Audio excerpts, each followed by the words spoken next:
All right, in this video, we're gonna take a bunch of base model Corvette parts like these brakes, throw them in the trash where they belong because they are garbage. And I'm gonna replace them with readily available C6 Z06 brakes, which are huge, cheap, and theoretically bolt right up if you have C6 Z06 wheels, which I don't, because I don't have the giant C6 Z06 fenders. So we're gonna have to do some measuring, do some cutting, do some grinding, do some light computer aided drafting, and some really easy 3D printing just to check for sizes and figure everything out before we start chopping stuff up. And that should be easy and fun. So let's do it. All right, the base model brakes on the C6 Corvette are undersized. I was able to cook them off after coming down from recreational speeds a couple times in a row. So that's unacceptable.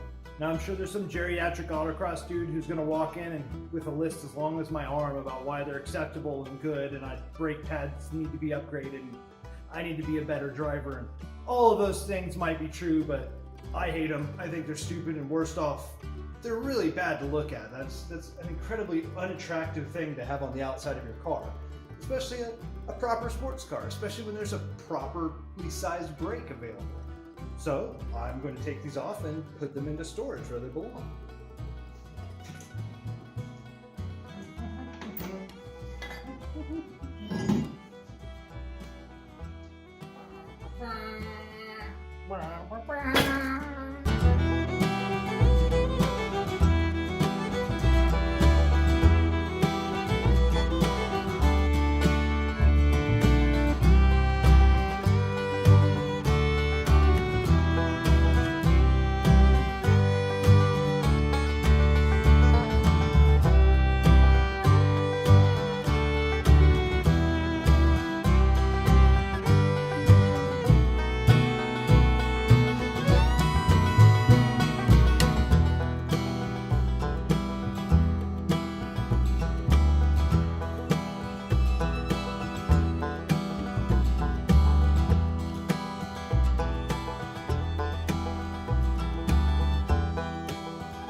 And just like that, now I have Z06 brakes on the car.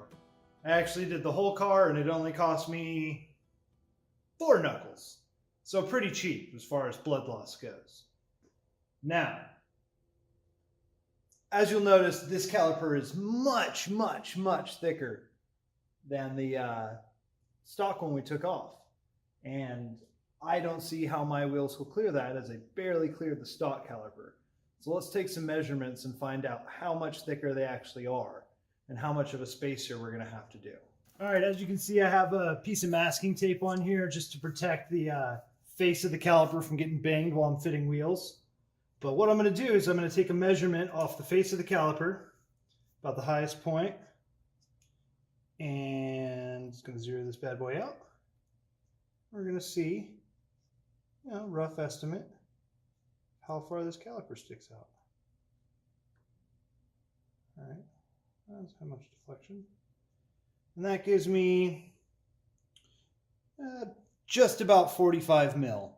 There's a little give or take because of the multiple layers of tape, but let's just go ahead and say 45 mil. Here on the inner face of the wheel, we're gonna go ahead and do the same thing. We're just gonna go ahead and take a guesstimate measurement of how much clearance we actually have. I'm showing about 32 and change, so 30, 35, somewhere in there. So we're about 12 mil off. And that's assuming that the caliper is going to hit in this area right here, but it continues all the way out here to about 49, but up here in close, 33. So we're gonna need a spacer. All right, so I don't have on hand a bunch of slip-on spacers or bolt-on spacers for a C6 Corvette. It's a weird lug pattern. It's 5 by 120.6, so not quite BMW. It's what happens when you use Imperial whatever, it's something I think I'm going to deal with later. But I also don't want to buy a bunch of different spacers and then just have to return, because not only do I have to clear this caliper, I also have to keep the wheel inside this fender well. And I can go for my measurements and say, I could probably do a 10 mil, but a 10 mil is really long, well, really thick actually, for standard wheel studs, and it's almost impossible to find a bolt-on. And I personally prefer bolt-on spacers to just slip-ons. There's arguments both ways. I don't really care, so I'm just going to do what I like. But luckily for me, I have a 3D printer.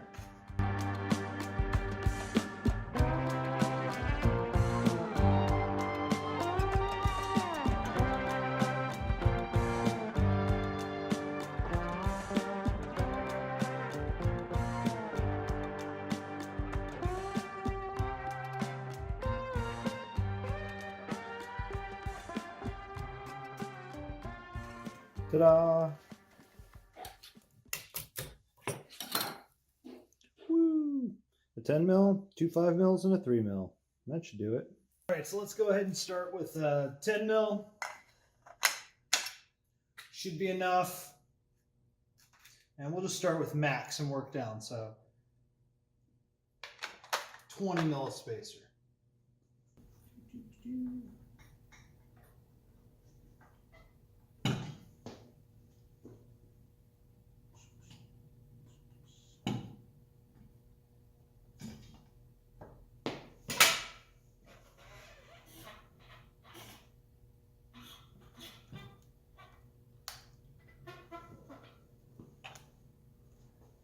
All right, well that's 20 mil, and we are clearing the caliper, but when the car comes down, it's going to be a little bit pokey. It's going to be a little too much monster truck for my taste when that's all the way down. So let's go ahead and pull a 5 mil and see what it looks like at 15.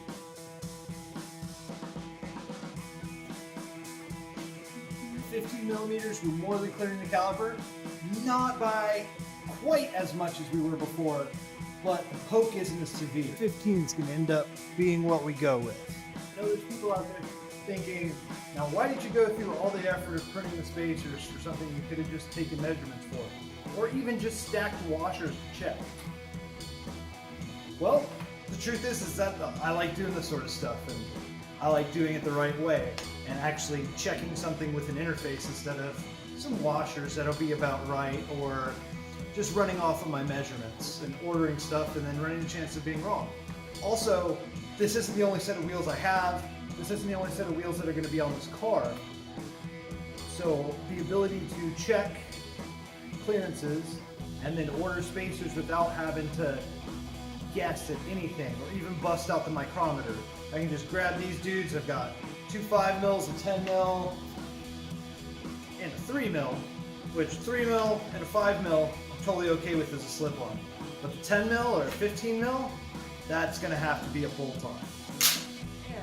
With the power of movie magic, I received a 15 millimeter spacer, which causes as many problems as it solves.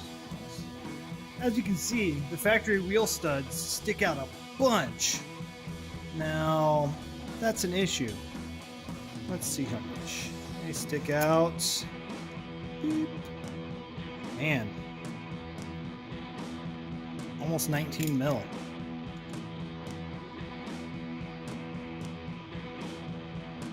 That's unfortunate, because I don't think the pockets in the back of the wheel are that. While there are reliefs in the back of this wheel, not really the finest piece of automotive engineering, they are only,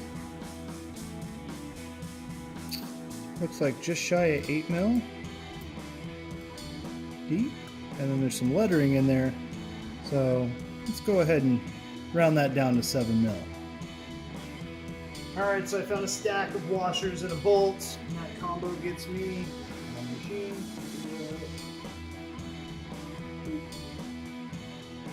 Right at 12 millish, which is sure good enough.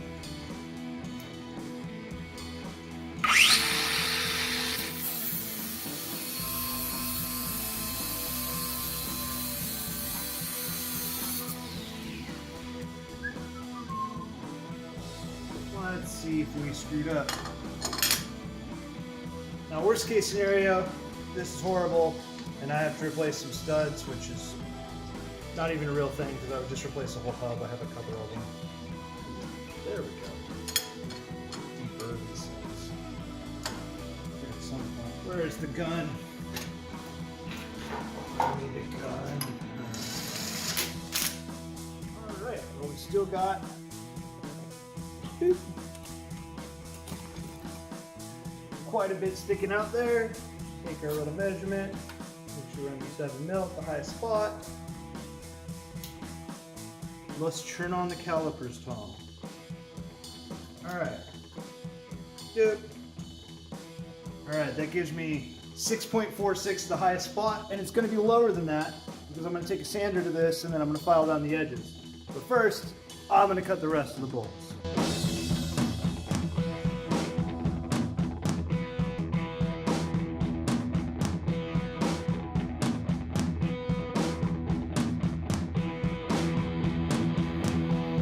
Alright, taking an angle grinder to my car so that I can fit wheel spacers with these current wheels so that I can upgrade my brakes seems kind of excessive to you. Remember in this moment that you are a giant wuss. Because that's how much I cut off. Look at that. That's the bullet nose of the stud and 2 threads. 2 threads. So get it together. Don't forget to torque your wheel spacers or your wheels will fall off and you'll be that guy.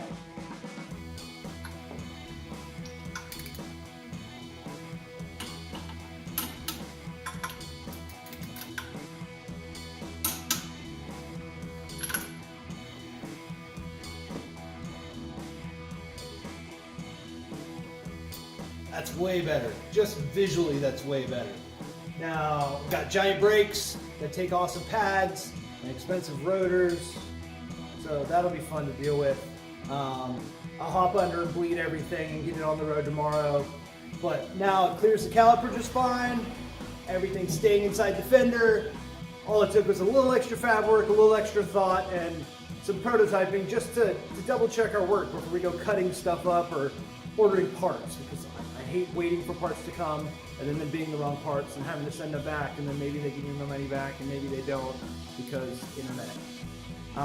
From here on out, it's going to be a few more build episodes. I'm going to have coilover installed pretty soon if those ever show up. I've been waiting on those.